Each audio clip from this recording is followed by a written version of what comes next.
2019 intermediate ఫలితాల ప్రాసెసింగ్లో అవకతవకలకు కారణమైందన్న ఆరోపణలు ఎదుర్కొంటున్న గ్లోబరీనా సంస్థపై విజిలెన్స్ దర్యాప్తు ముమ్మరమైంది.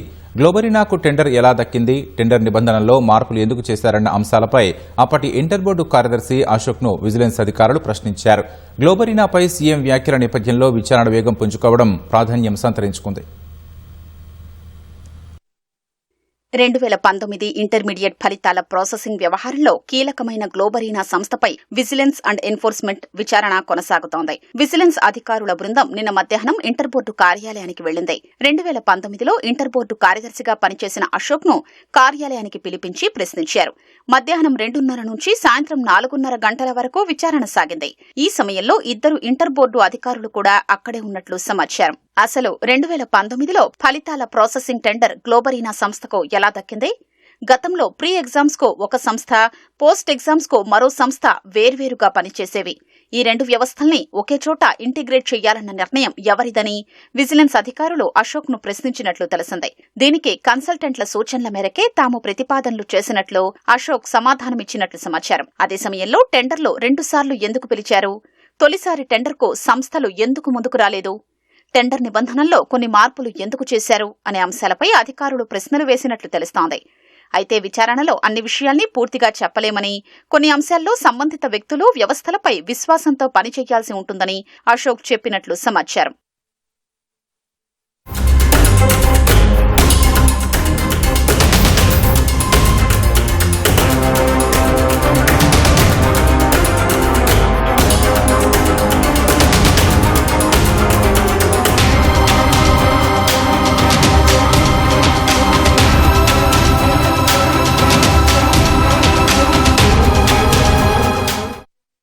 జూలై 24న మీడియాతో జరిగిన చిట్చాట్లో సీఎం రేవంత్ రెడ్డి కీలక వ్యాఖ్యలు చేశారు. ప్రస్తుతం కో ఆమ్ట్గా ఉన్న గ్లోబరీనా సంస్థ బీఆర్ఎస్ కార్యనిర్వాహక అధ్యక్షుడు కేటీఆర్ కు బినామీ సంస్థ అని సీఎం ఆరోపించారు. తనవి తప్పుడు ఆరోపణలని భావిస్తే సీసీఎస్ లో ఫిర్యాదు చేయాలని రేవంత్ రెడ్డి సవాల్ చేశారు.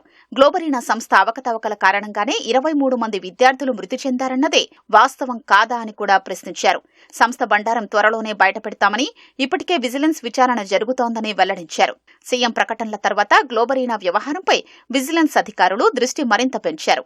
గత కొన్ని రోజులుగా ఇంటర్ బోర్డు కార్యాలయానికి వెళుతున్న అధికారులు వివిధ రకాల పత్రాల్ని కోరుతూ తీసుకున్నట్లు సమాచారం. ముఖ్యంగా 2018లో టెండర్లు పిలిచిన విధానం, టెండర్ ప్రక్రియ, నిబంధనలు, దాదాపు 4.57 కోట్ల రూపాయలకు పైగా విలువైన టెండర్ గ్లోబరీనా సంస్థకు దక్కడానికి దారితీసిన పరిస్థితిలో 2019 మార్చిలో ఇంటర్మీడియట్ ఫలితాల ప్రాసెసింగ్ ను ఆ సంస్థ చేపట్టిన విధానం వంటి అంశాలపై అధికారులు వివరాలు సేకరించారు. దాదాపు 10 రోజులుగా పలు పత్రాల్ని పరిశీలించిన విజిలెన్స్ అధికారులు ఇప్పుడు నేరుగా అప్పటి ఇంటర్ బోర్డు కార్యదర్శిని విచారించడం ద్వారా దర్యాప్తును మరింత కీలక దశకు తీసుకెళ్లినట్లు కనిపిస్తోంది.